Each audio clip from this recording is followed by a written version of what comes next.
The MSI Claw A8V2 EMX just dropped, and it's seriously pushing boundaries in handheld gaming.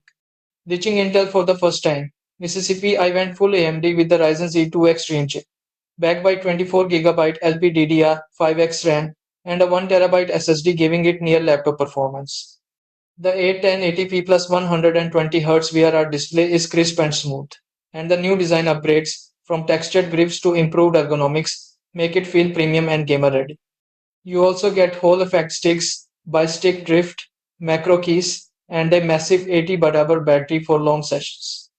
Performance-wise, it can handle AAA games at solid settings with RDNA 3.5 graphics, and the upgraded cooling system keeps it chill under load.